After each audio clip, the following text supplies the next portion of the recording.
Mungkin gini, kalau saya pakai analogi sederhana mungkin seperti ini Romo. Ada dua orang ya Romo ya, yang satu mencuri, yang satu membunbun Romo ya. Membunuh, begitu. Yang maksudnya Oke. begitu. Lalu dua-duanya meninggal setelah melakukan dosa itu. Yang satu mencuri, yang satu membunbun. Lalu tempat mereka ini di mana? Kan begitu kan yang Romo Ya, maksud tadi. yang kita sudah baca, yang membenci sudah dikategorikan pembunuh, dan pembunuh tidak mendapat bagian dalam kerajaan surga. Engkau sudah tahu di mana dia akan pergi. Ya. Yang mencuri ayam, contohnya ini, Ya. dosanya tidak mendatangkan kematian, curi ayam. Bisa mengerti?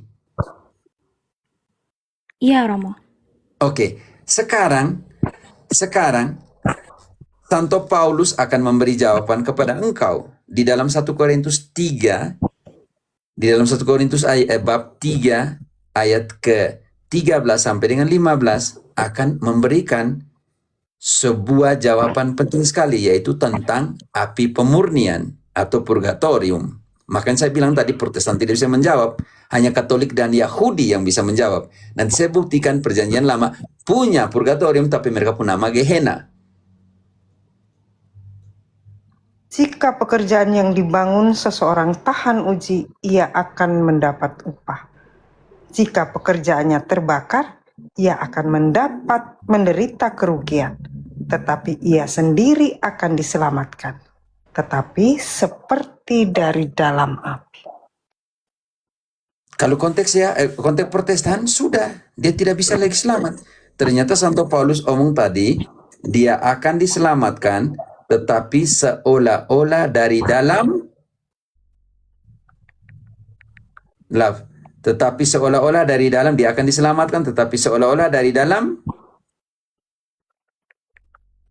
api. Engkau ada kitab suci di situ, love? Engkau lihat 1 Korintus 3 ayat 13 sampai dengan 15. Ia akan menderita karena tidak langsung masuk surga. Berarti Gehenna itu Ya, tidak kekal Romo tempatnya. Berarti Gehenna itu tempatnya tidak kekal Romo. ya, di sini di situ Santo Paulus bilang api penyucian diselamatkan seolah-olah dari dalam api. Kita masih omong tentang yang perjanjian baru. Sekarang kita buktikan di dalam perjanjian lama. Ya, 1 Korintus berapa tadi Romo? 1 1 Korintus Korintus berapa Romo? 3 ayat 13 sampai 15, konsentrasi di ayat 15. Jika pekerjaannya terbakar, ini penting sekali, dia akan menderita kerugian karena tidak bisa langsung ke sana. Karena engkau harus baca dari ayat 12 pembanding antara emas, perak, permata, dan kayu, dan rumput, dan jerami. Pekerjaan kita, masing-masing pekerjaan kita akan diuji oleh api. Kalau terbakar, kita akan menderita kerugian, tetapi akan diselamatkan, tetapi seolah-olah dari dalam api. Karena itu lahirlah yang dinamakan dogma atau pengajaran tentang api penyucian atau purgatorium. Dari mana api penyucian itu atau purgatorium itu? Dari Maleakhi 3 ayat 2. Sabar ya Katolik, tolong. Apalagi love ini Islam cadar dari garis keras ya teman-teman, tolong. 2 Maleakhi apa 1 Maleakhi, Pater? Maleakhi hanya 1, Maleakhi 3 ayat 2. Itu Makabe, sorry Pater. Aduh, sorry. Saya ke ini lagi, Deuterokanonika. Sorry Pater. Maleakhi 1 Maleakhi 3 ayat 2. ayat 2. Siapakah yang dapat tahan akan hari kedatangannya? Dan siapakah yang dapat tetap berdiri apabila ia menampakkan diri? Sebab ia seperti api tukang pemurni logam dan seperti sabun tukang penatu. Lanjut.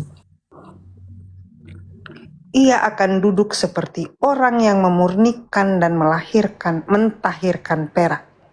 Dan ia mentahirkan orang Lewi, menyucikan mereka seperti emas dan seperti perak, supaya mereka menjadi orang-orang yang mempersembahkan korban yang benar kepada Tuhan. Bab 4 ayat 1. Love ini yang terakhir, makanya ini dalam konteks Yahudi yang sekarang yang kita sentuh, Gehenna nih. Oke. Bahwa sesungguhnya hari itu datang, menyala seperti perapian. Maka semua orang gegabah dan semua orang yang berbuat fasik menjadi seperti jerami dan akan terbakar oleh hari yang datang itu.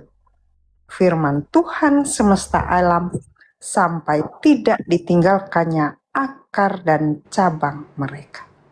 Oke, Love, engkau sudah bisa mengerti bagaimana Ya, purgatorium itu sangat biblis. Sebab hari Tuhan datang seperti api pemurni, sebagai tukang pemurni. Karena itu ketika engkau mungkin cari gini, di Protestan, engkau tidak akan mendapatkan ya. jawaban itu. Berarti harus hapus kitab suci. Karena Ini yang terakhir ya, Ya, Love, karena Romo. saya harus tidur, oke. Iya, siap Romo. Mungkin gini Romo, karena sebelumnya kan saya mengenal tentang tingkatan-tingkatan neraka ya Romo ya, dari dosa besar dan dosa kecil. Makanya saya pertanyakan itu juga, bagaimana bentuk keadilan Tuhan jika neraka itu tidak ada tingkatan, kan ada dosa besar dan ada dosa kecil, masa nggak dibedakan gitu loh Romo. Dan aku beberapa nanya juga sama teman-teman Kristen, ada yang menjawab ya neraka itu memang ya semua itu yang dosa besar ataupun dosa kecil ya tempatnya sama begitu Romo. Makanya Iya, saya karena juga sedikit ya, agak Love, sebentar, saya langsung penting. Karena Protestan tidak ada Oke. purgatorium, makanya mereka langsung begitu. Oke. Jawaban yang kita tadi sudah jawab tentang purgatorium. Ada dosa ringan, ya dosa ringan, dosa yang tidak mendatangkan kematian. Maka mereka harus melalui api pemurnian. Dalam pengertian itu, mereka akan merasa rugi, tetapi akan diselamatkan seolah-olah dari dalam api. Ini bukan omong tentang api neraka. Kalau dari neraka orang tidak bisa keluar lagi. Jadi Makanya siapa yang kotanya akan salah di dalam Protestan tidak Sudah ada. 12, Pater. Ya, sebentar. Di dalam Protestan tidak ada api penyucian, tidak ada purgatorium. Karena itu kau tanya salah di mereka, mereka tidak akan jawab. Maka kau menuntut keadilan kepada Allah. Bagaimana mungkin orang yang dosa kecil dan dosa besar dibuang ke neraka? Bisa mengerti? Love, pertanyaan benar sekali. Makanya Protestan tidak bisa jawab. Mereka bilang yang kecil, dosa kecil, dosa ringan dan dosa berat di neraka semua. Tapi dari neraka orang tidak bisa keluar. Makanya tadi Jadi Santo Paulus siapa bilang, Romo? ya. Jadi siapa yang akan menempati neraka yang kekal itu Romo? Selain Nona yang tadi orang dosa yang membunuh. tidak diampuni, dosa yang tidak diampuni, dosa yang mendatangkan kematian, yang membunuh orang, dan semuanya itu ada dosa berat. Yang tidak mendapat bagian dalam kerajaan surga kalau kau tidak bertobat.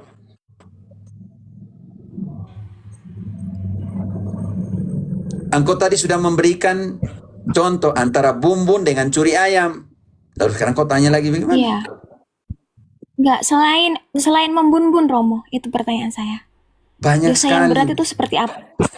Perbuatan daging tidak mendatangkan hidup kekal kalau kau tidak bertobat. Galatia, kau baca sendiri Galatia 5 ayat 19 sampai 21.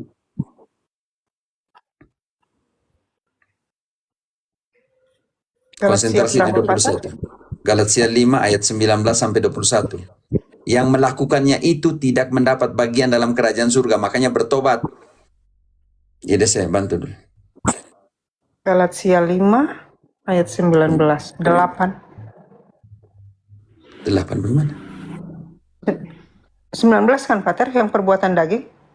Iya, itu tadi. Ya, perbuatan daging telah nyata, yaitu percabulan, kecemaran, hawa nafsu, penyembahan berhala, sihir, perseteruan, perselisihan, iri hati, amarah, kepentingan diri sendiri, percerdiraan, roh pemecah, kedengkian, kemabukan, pesta pora, dan sebagainya. Terhadap 21. semuanya itu, kuperingatkan kamu, seperti yang telah kubuat dahulu, bahwa barang siapa melakukan hal-hal yang demikian, ia tidak akan mendapat bagian dalam kerajaan Allah. Love, engkau sudah mengerti? Ya Romo. Makanya bertobat sebelum mati. Tinggalkan semua perbuatan seperti itu, oke? Oke Romo. Oke. tabah ya teman-teman. Love ini adalah Boleh kan Islam Romo, garis. besok-besok saya belajar lagi di sini Romo. Ya santai aja. Tapi datang lebih cepat ya. Saya lebih iya, Pater. live-nya malam di situ. Malam di sini tuh jarang saya live. Hanya karena di seminari daripada nonton TV, nonton otro nivel yang penyanyi-penyanyi dong. Saya bilang, biarlah saya sempatkan diri untuk di sini untuk mengajar sedikit. Maksudnya seperti love ya.